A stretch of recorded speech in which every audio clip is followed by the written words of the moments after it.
வணக்கம். நான் இன்னைக்கு ஆட்டுக்கால் சூப்பு பண்ணி எடுத்துட்டேன். அதில் 1 கப்பு எடுத்துட்டேன் குடிக்க. எடுத்துட்டு மீதியை நான் இதை இப்போ குழம்பு பண்ண போகிறேன். ஆட்டுக்கால் வாங்கி ஒரு 4 கால் வாங்கினோம். அதில் ஒரு 2 கால் எடுத்து நல்லா சுடு தண்ணியில் கழுவிட்டு அதில் கொஞ்சம் லைட்டாக கருப்பாக இருக்கும். இப்படி தான் இருந்துச்சு. இதே அளவு எடுத்து நான் பண்ணியிருக்கேன். இதில் இருக்குது. இது மாதிரி இதுதான் இருந்துச்சு. இதில் சுடு தண்ணி போட்டு நல்லா இதில் மேலே இருக்கக்கூடிய அந்த கருப்பை அவங்க சுட்டு தருவாங்க இல்லையா, அதில் கருப்பாக இருக்கும். அதை நல்லா கழுவி நம்ம எடுத்துடலாம். கத்தியால் லைட்டாக சுரண்டனா இது வந்துடும். அது மாதிரி எடுத்து நான் சூப்பு பண்ணியிருக்கேன். நான் ஏற்கனவே சூப்பு வீடியோ போட்டிருக்கேன். இது மீதியாக இருந்ததை நான் இப்போ குழம்பு பண்ணலான்னு சொல்லி எடுத்து வச்சுருக்கேன். இதுக்கு என்ன மசாலாலாம் சேர்க்கலான்னு பார்க்கலாம். இப்போ இதில் ஒரு 1/4 மூடி அளவு தேங்காய் இதில் சேர்த்துக்கலாம். அந்த அளவில் நான் எடுத்திருக்கேன். ஒரு 7 முந்திரி பருப்பு சேர்த்துக்கலாம். 1 ஸ்பூன் அளவு பெருஞ்சீரகம், கொஞ்சம் கசகசா சேர்த்துக்கலாம். 1/2 டீஸ்பூன் அளவு கசகசா எல்லாம் சேர்த்து நல்லா அரைச்சிடலாம். இப்போ நான் அரைச்சி எடுத்தாச்சு தேங்காய் முந்திரி பருப்பெல்லாம். கடாய் அடுப்பில் வச்சுருக்கேன். 2 டேபிள் ஸ்பூன் ஆயில் சேர்க்குறேன். கொஞ்சமாக பட்டை, ஒரு கடல் பாசி, 3 கிராம்பு, ஒரு சின்ன ஸ்டார் பூ, 2 ஏலக்காய், கொஞ்சமாக பெருஞ்சீரகம் சேர்க்குறேன். சூப்புக்கு போட்டப்போ அதில் மிளகு சீரகம் 1 டீஸ்பூன் மிளகு 1 டீஸ்பூன் சீரகம் நல்லா பொடிச்சு போட்டிருக்கேன் அதில். அதனால் நான் இதில் சேர்க்கலை. நான் சூப்பு போடும்போது 1 கப் அளவு சின்ன வெங்காயம் கட் பண்ணி சேர்த்துக்கிட்டேன். அதனால் நான் இப்போது பெரிய வெங்காயம் போடுறேன். 1 வெங்காயம், கொஞ்சம் கருவேப்பிலை,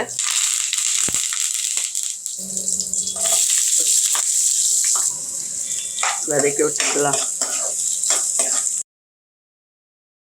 1/2 டீஸ்பூன் இஞ்சி பூண்டு பேஸ்ட், பச்சை வாசம் போகட்டும்.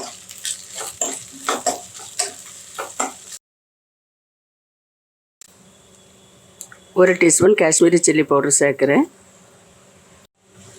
1/2 டீஸ்பூன் மல்லித்தூள், 1/4 டீஸ்பூன் மஞ்சத்தூள் எல்லாம் கலந்துடலாம். 2 டேபிள் ஸ்பூன் தயிர் சேர்க்கலாம்.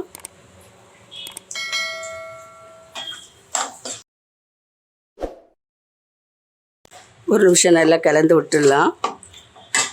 ஒரு தக்காளி பழம் சேர்த்துக்குவோம். 1/2 டீஸ்பூன் அளவு கல்லுப்பு சேர்க்கலாம். தக்காளி நல்லா வதங்கணும், நல்லா வதங்கிடட்டும்.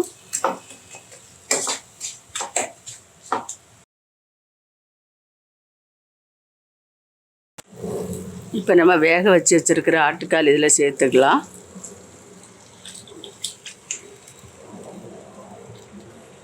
இது நல்ல வெந்து தான் இருக்குது.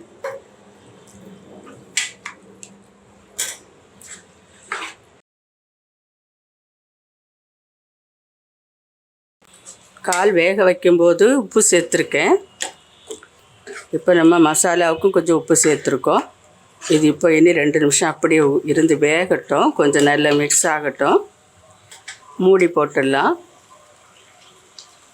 மூடி போட்டாச்சு, வேகட்டும், பார்க்கலாம் 2 நிமிஷம் கழித்து.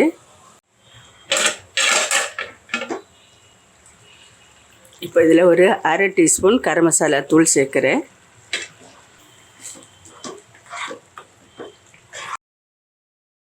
இப்போது அரைச்சி வச்ச தேங்காய் முந்திரி பருப்பு இதெல்லாம் சேர்த்து விட்டுடலாம்.